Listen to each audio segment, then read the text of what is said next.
Greetings and salutations, dreamers in dreamland. Welcome to the latest edition of Listen to Me. Listen to Me, volume 23. And what could be better than today? I've got some incredible weekend picks coming up for this weekend in boxing. Now, last weekend, just to review, I went 3 for 3. Not only did I go 3 for 3, but I went 3 for 3 with the right outcome in each fight. And I'll break that down very quickly, not to toot my own horn, nothing like that. Just to give you the facts and give you exactly what went down. And how I saw it and how it happened. Now, first I want to begin with the battle of the blonde bombshells. Shannon Courtenay, she beat Ebony Bridges. In the fashion, basically, that I thought she would. Very close with her technical boxing ability, similar to the way that Joe Joyce was able to take apart Daniel Dubois. I cited that when I selected Shannon Courtenay. Now, both of those girls, limited experience, just like Joe Joyce and Daniel Dubois. And in the Daniel Dubois-Joe Joyce fight, yes, Daniel Dubois, he got in some good heavy shots on Joe Joyce, but Joe Joyce's consistency with the jab, shut Daniel's eye and caused Daniel to, cease to continue and to quit, for lack of a better term, to, not answer the 10 count because of his eye. Now, Ebony Bridges, she did make it to the final bell, and it was a very close fight. Just like Dubois and Joyce was a very close fight. That was a very close fight before the stoppage. But if you've seen any of the photos, and if you saw the fight, Ebony Bridges' eye was completely shut. Shannon Courtenay controlled her eye with her jab and her combinations. Very similar, not in exactly the same fashion, but very similar, using her, more advanced boxing ability due to her better amateur boxing background. I saw it that way. That's exactly the way it went down. And I did say it was going to be a decision in a close fight for Shannon Courtenay. She won. Congratulations to both girls. They both had a fantastic fight. They both look great in and out of the ring. Congratulations. Also, last weekend, I was correct when I told you that, Vargas would get knocked out by Conor Benn. And I did call it to be the 8th round, maybe the beginning of the second half. But in fact, it was the first round. And it was in dominant fashion, a dominant knockout. And listen, I know, or I can't say I know, I've seen the talent of Conor Benn, and I've seen what he can do with his punching ability. And, Sammy Vargas, a little shop worn, absolutely. But, Conor Benn got that guy out of there in the first round, was just bombing off on that guy. Just combination, straights, hooks, lefts, rights. Vargas was defenseless. The referee stepped in. That was that. I knew it was going to be a stoppage. It became earlier than I predicted, but nonetheless, it was a stoppage. That's 2 for 2. Finally, the fight that I basically, was most anticipating and most enjoyed for the weekend, is really a fight of the year candidate to this point, was Maxim Vlasov and Joe Smith Jr. Congratulations to Joe Smith Jr. becoming the WBO light heavyweight champion of the world, the 175-pound champion, in the fashion that I thought and predicted that he would, in a very close fight that he won by decision. Listen, I knew going in that a guy that's been in 48 professional fights and never been stopped, like Vlasov, who's fought at cruiserweight, his punch resistance was definitely there. I knew, no matter how hard Joe hits, that this man was prepared to be hit that hard. A Russian guy who's had, again, 48 professional fights, but prior to that point, losing to Joe, who's never been stopped, he gave Joe fits. Let's be honest. That was a very close fight, and let's be very honest. If that fight took place in Russia, the outcome might not have been the same. If that fight would have taken place on a neutral ground, I think the fight might have been a draw. Me, personally, I scored the fight 6 rounds apiece, and I edged it to Joe, giving him a 2-point round. Even though they said it wasn't a knockdown, I thought that he just pummeled him that round. There was another round that could have been a 10-8 round in there. I gave it to him 114, 113. I was satisfied with the outcome, but I could have saw the fight going either way. And on neutral ground, that may have been a draw. Fight took place in Tulsa, Oklahoma, United States of America. Joe, listen, if you haven't heard in boxing of hometown advantage, home field advantage, then, you're a fool. In my opinion, you're a fool. Look, boxing is a sport. It's the sweet science, okay? It's, beauty and brutality. The theater of the unexpected, but it's a business. It's prize fighting. And when when I pick fights, when I watch fights, not when I score them, because I like to call it right down the middle, but when I watch and I see the fight, I understand what I'm looking at, not just from the pure sport perspective, but from the business of boxing as well. And I knew that Joe Smith Jr., in a close fight, which he deserved the win, was going to get the win, period. End of story, and I'm glad that he did. And again, that was 3 for 3 last weekend. Now, going into this weekend, there's really only 2 significant fights I'm going to give you my prediction for. Number 1, we're going to go with Demetrius Andrade and Liam Williams. Demetrius Andrade, okay, the WBO middleweight champion of the world, the WBO 160-pound champion. All right, the guy's great. He's 29-0 with 18 knockouts.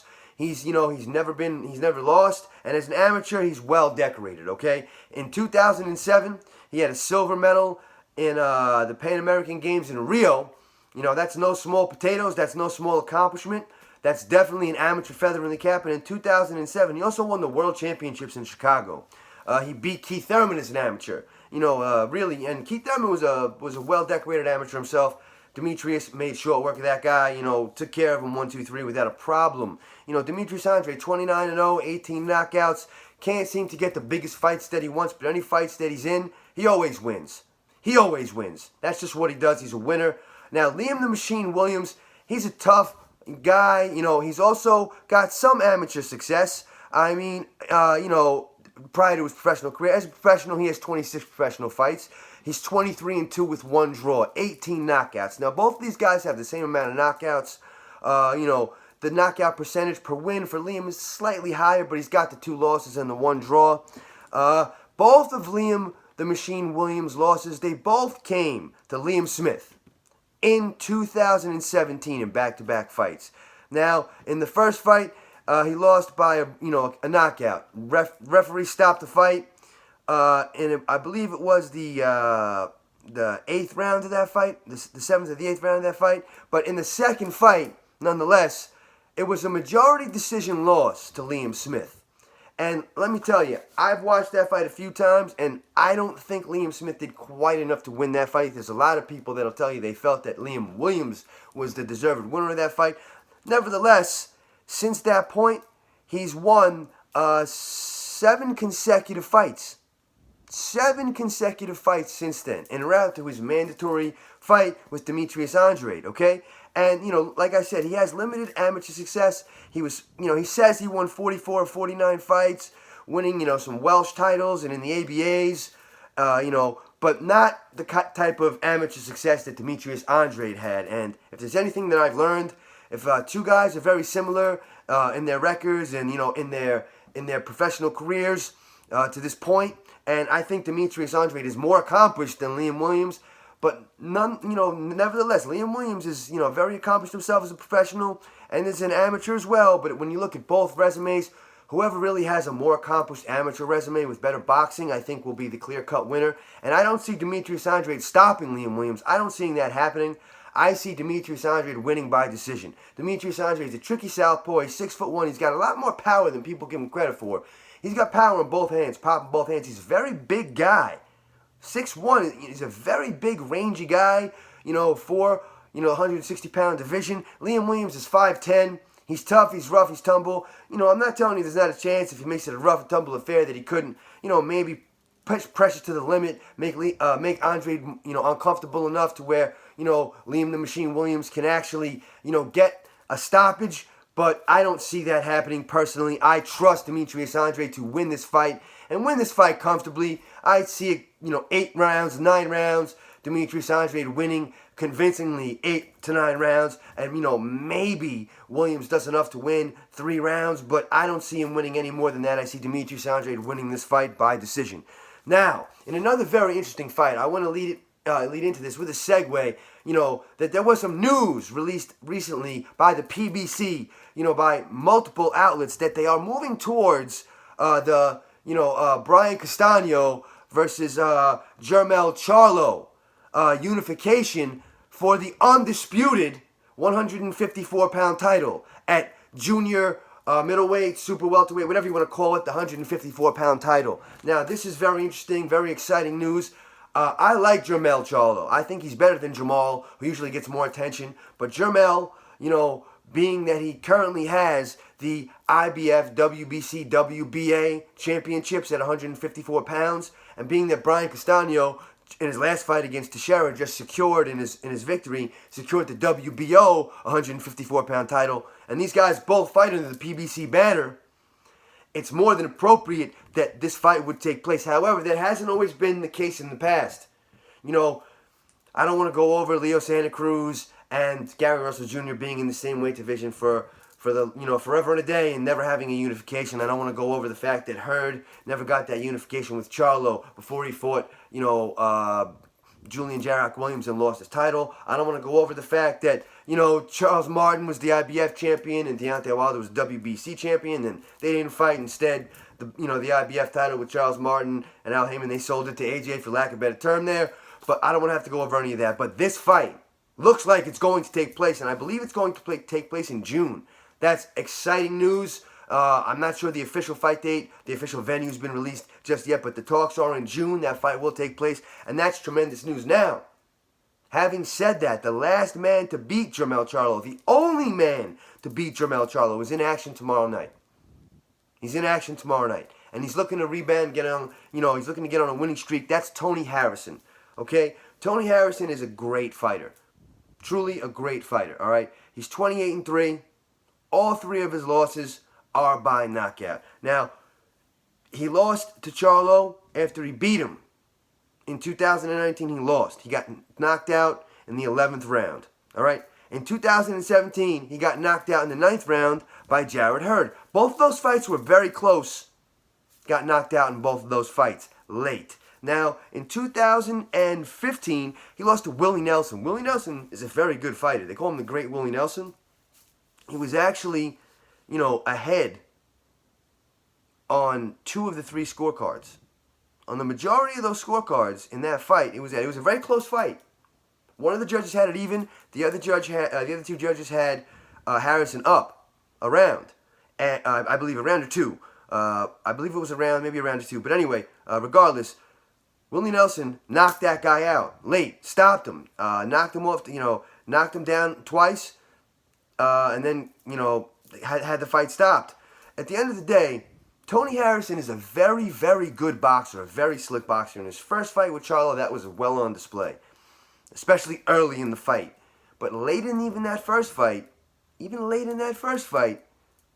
that he won against Charlo, he faded. Now, in the second fight with Charlo, the same thing could be seen in his last fight, which was that second fight with Charlo. I believe that was his last fight.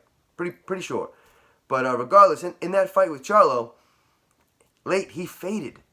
That's why he got stopped.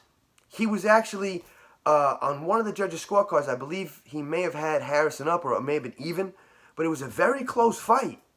And Harrison had some momentum. He was boxing well. He was showboating a little bit, and that did contribute to him getting stopped by Charlo, but either way, he was fading at the end of the fight. Now, the question is, can he hold on? But his opponent tomorrow night, Tony Harrison, he's facing Bryant Perrella, who's 17-3 with 14 knockouts. He also has been stopped twice by knockout. And both of those, one of those knockouts was late, and that was in his last fight to Abel Ramos. He was ahead on all 3 scorecards against Abel Ramos. Abel Ramos, who went on to face Yordenis Ugas for the vacant WBA title, which he lost, a very close fight. But Abel Ramos is a world-class fighter. Now, Abel Ramos was down on all 3 scorecards to Bryant Perrella in that last fight, and then he got stopped. Got bounced off the canvas twice in the last round, and the fight was stopped. Knockout, it's over. Done deal. That's what happened in Bryant Perrella's last fight. Faded late, just like Tony Harrison. Now, Bryant Perrella also, he did lose to Yordenis Ugas. I believe that was back in 2016. And he got stopped in the 4th round. It was a pretty one-sided affair. Now, his other loss, it was a 2018 split decision to Luis Collazo. A majority decision loss to Luis Collazo. Again, Luis Collazo, a world-class fighter, a former world champion, great fighter in his own right. So losing a close fight like that for Bryant Perrella, I could see, I understand that. I don't really hold that too much against him, but getting stopped in his last fight in the last round, that means he fades late, just like Tony Harrison tends to fade late. Now, both of these guys are statuesque for 154 pounds. They're both 6'1". Tony Harrison, He's an orthodox fighter. Bryant Perrella is a southpaw.